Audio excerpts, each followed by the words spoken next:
Yeah, what's cracking, everybody? Welcome back to another episode of Prison Break Raw. I'm your host, the one and only Big JD. Latest out of the courts, the Supreme Court, that is. There was a 7-2 decision to release pretty much half of the state of Oklahoma back into native territory or native reservation lands, specifically the Muskogee Creek Nation and a couple of others. This decision came as a result of an appeal from an inmate in the Oklahoma Department of Corrections, and his name was Jim C. McGirt. Jim C. McGirt. Interesting sounding name. But yes, Mr. McGirt was convicted in a court of law in Oklahoma for, you guessed it, sexual abuse on a child. Why is it that every time one of these things comes out, it's always at the result of some diaper sniping, tree jumping, rapist weirdo? Why can't it be some guy that's in there for murder? I mean, or some guy that's in there for racketeering or robbery or something like that. It's always got to be some weirdo fucking child predator every time. I mean, a lot of the tough on crime laws in California were a result of a diaper sniper. And now in the reverse, in this day and age, a lot of the reversals of everything are the result of a diaper sniper. I just don't understand it, man. But you know what I mean? I guess it's the time we're living in. And there's a lot of very sick and twisted people in this country, as you'll be hearing on my Patreon. Actually, after this video drops, I will be dropping the first video of my Patreon to Patreon tomorrow. Go check that out. I will be leaving a community posted in my next video. I'll be discussing that one as well. So what does all this mean? A lot of people might be asking themselves, does it change anything? Does it like slice the state of Oklahoma down? Will there be a big chunk of land right there that won't say Oklahoma anymore? I don't think it's going to work much like that. It's just going to be, these are established Native American Indian reservations that were never totally disestablished from what I read in the decision. So I had a chance to do a little bit of study and research on it. And the question is, why would this guy, McGirt, why would he appeal his case and try to get it overturned in the first place? And how would that affect reservations? So here's how it breaks down a little bit. So this guy, McGirt, challenged his conviction, saying that the state had no jurisdiction over him, that it happened on reservation land. And he cited a whole lot of precedents that was from the past that said that these reservations were never fully disestablished and that the deal wasn't completely sealed and they weren't completely annexed and all these other things. So technically the state of Oklahoma has no jurisdiction over much of the state. The whole eastern part of it, Tulsa included, would be turned back over to federal reservation land. Now, a lot of people are toting this as a victory. It's like a huge victory to Native Americans. It's another blow to the wall of systemic racism and all these things like that. But here, let's look at it for what it really is, right?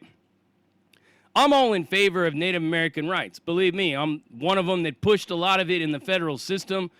I fought a lot of grievances for them, pushed a lot of grievances for them to get their powwows and get all the stuff that they needed, specifically like knick and stuff, tobacco for the pipe ceremonies and all that, because the feds are real funny about tobacco in there because it's completely smoke-free. And I did a lot to help them. So to me, it's always like, yeah, great. You know what I mean? This has always been their land, and it's stolen.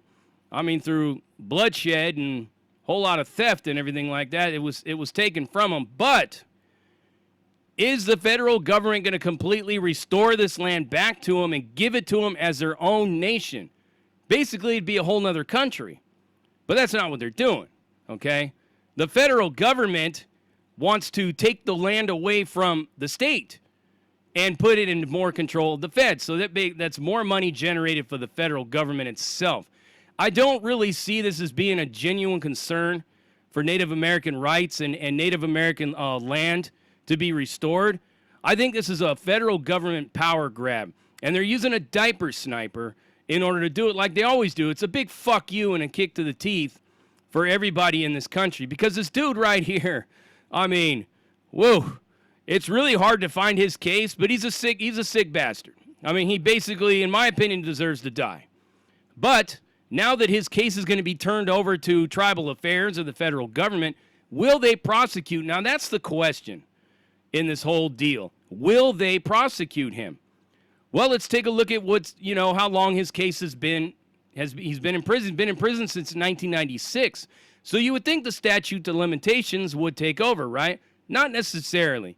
So here's what the statute of limitations say under the Child Protection Act in the federal United States Code. So it's United States Code 3283, and it says permits an indictment on information charging kidnapping or sexual abuse or physical abuse of a child under the age of 18 to be filed within the longer of 10 years or the life of the victim.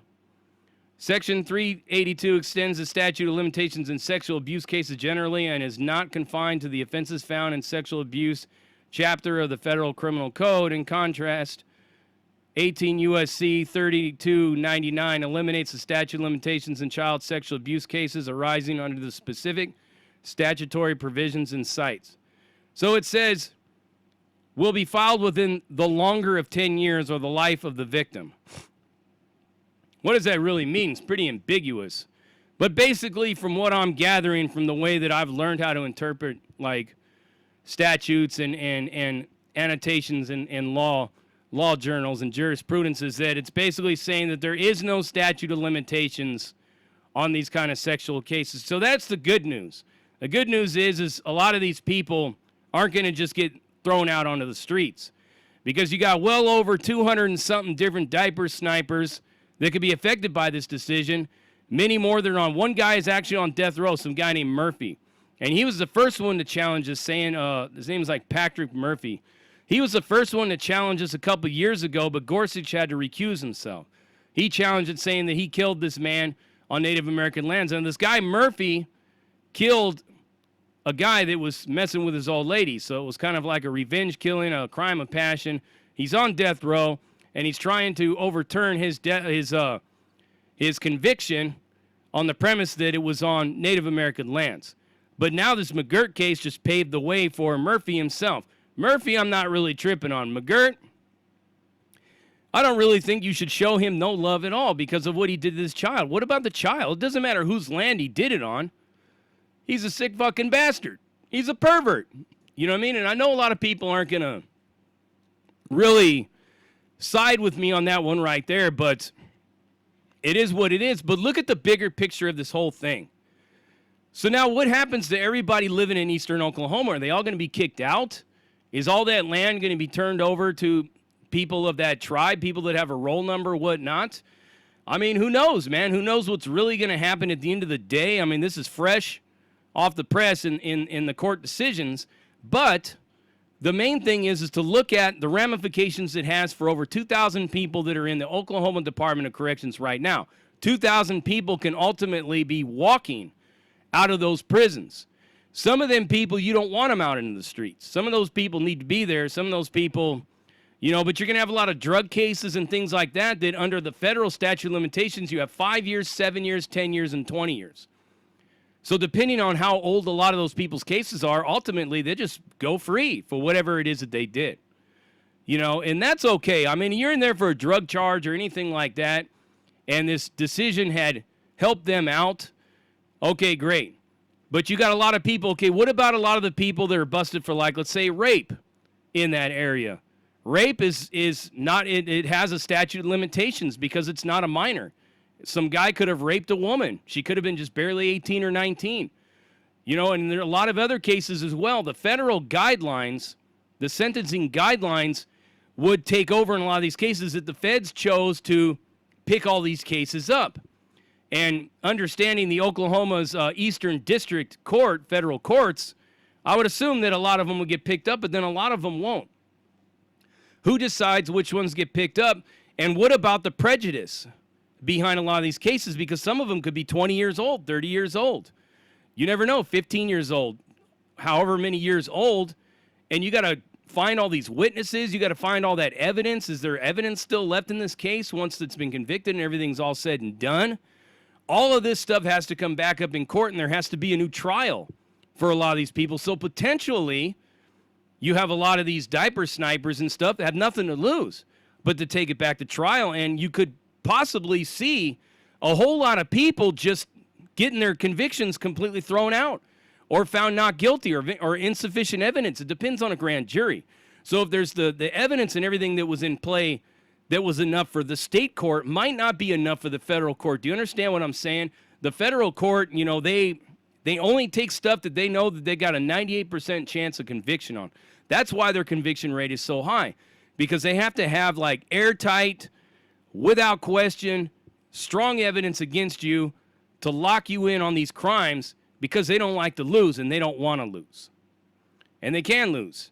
You know, there could be a lot of these cases where there could be a simple mix-up of the DNA. The evidence could have been destroyed, and you never know what is happening in some of these little tiny small, you know, two-horse towns in Oklahoma, which is a lot of them in eastern Oklahoma. There's a lot of people that could just basically be gone, man. Gone, just released, freed. So the bigger picture to this whole thing, outside of that, because that's a pretty big one, is a lot of people are wondering, well, what does this mean for the rights of Native Americans? What does this mean in other places of the country? So here's this one right here. There is several different lands that were not disestablished in many other different states, specifically in Wyoming, the entire state of Michigan, by the way, and many parts that are in like California. I don't know exactly what area in California they cover, but where do they draw the line? You know, are they going to continue to go on this path and try to review all of them and then turn all that land back over into reservation land? So that means a big chunk of California, the whole state of Michigan, parts of Wyoming and everything like that will turn into reservations. A lot of people go, well, what does that mean? What does that change? It doesn't really change anything. The only thing that it really does is it gives more power to the federal government. If you're out there and you think that giving more power to the federal government is the way to go, well then, hey, I don't have to live in your state. So it doesn't affect me in the least. The part of Oklahoma that I live in didn't have any real reservation lands where I'm at. So technically, none of this affects me. And then there's other parts of the country that I could move to ultimately where it wouldn't never affect me at all. Because I don't really know what the process is for actually purchasing property or moving to reservation land. That's something the tribal council of whatever reservation they're on would have to decide. I do know that there are some reservations, you know, correct me if I'm wrong, where just a regular person that doesn't have a roll number is not a part of that tribe. I don't think they could purchase land on those territories. Correct me if I'm wrong. I don't know, because I've never looked into it. I've never researched it. But this is what I've heard. I've heard that in the feds. I've, you know, told a couple of my buddies, well, I want to buy a property, you know, house on your reservation. I had this guy, he was Navajo. He told me you can't do it on our reservation. Whether he was telling the truth or not, I don't know. But I told him, I'm like, well, why not? You know what I mean? He's like, you can't. You got to be a part of the tribe in order to purchase property on our reservation. So what does that mean for the million people that are living in eastern Oklahoma that potentially might be straight kicked off the land, you know, kicked out of there, lose their property, whatnot? How's the government going to pay for that? Is there going to be any kind of reparations for that? Because those people that are all living there, most of them, if not all of them, weren't even alive when all this stuff was going on 100 years ago or so. As a matter of fact, I'm pretty sure nobody was alive during that time. And if they were a very small child or a baby or an infant. If you have some guy that's about 105 years old, he was probably a child when all this was going on. So he had no say-so in any of this. And as far as like the colonizers and stuff that came here, those people are all long dead. So now it's more of that we're all pretty much natives here now since we live here. And we didn't choose to be born here. So how do we, like, sort through all the muck and the confusion of all this and finally come to the table and develop a pathway towards understanding what all of this means for our futures? Because if somebody was born on that reservation, technically that would make them a member of the tribe. If it was never disestablished, then whoever was born on that reservation land technically could get a roll number.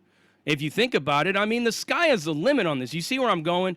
It could be just some guy who's 100% Irish, Scottish, German, whatever, blonde-haired, blue-eyed, red-haired, freckle-faced, white boy or girl that grew up and was born and raised in Tulsa can technically become a part of the Muskogee Creek Nation just for the fact that they were born on the reservation. Never know. But the main thing is what really kind of gets to me always is why they always choose these weirdo-ass freaking sex offenders to change everything. Why do they choose the most extreme cases? You know, it's like Rodney Reed, you know, having him as a poster child for getting off of death row and he's got all kinds of smut on him in every other direction. I just, you know, a lot of this stuff, people, you really got to think about the bigger picture. When you got something that's a positive that might benefit somebody actually has their identity back and their reservation back. I mean, really, all it's really saying is, yeah, great. You got your reservation back, but the federal government still owns you. Now, I'm all in favor of kicking the federal government out of those reservations altogether. Just tell the federal government, look, give us this land back completely to where it's ours. It's our own nation. Get your dick beaters, pack up your federal courts, and get lost. That's what really needs to be done. All this right here, I think that the federal government is using these native tribes as a way to power grab and take rights and power away from these states. I think that's what it really is. Because they really don't care about these tribes or their reservation lands. Because if they did, they would say, you know what? We're giving it all back to you. It's all yours again. You are a new country on the global and on the international spectrum. You are now a country, an established nation. You have a seat in the United Nations, all that. That's what really needs to do. Their own currency, all that. That's what really needs to happen. All this other stuff, federal power at its worst. You heard it right here. Prison Break Raw, uncut, uncensored, no holds barred, non sugarcoat, not politically correct, all up in your face, slapping you with that dick of reality, and I'm out.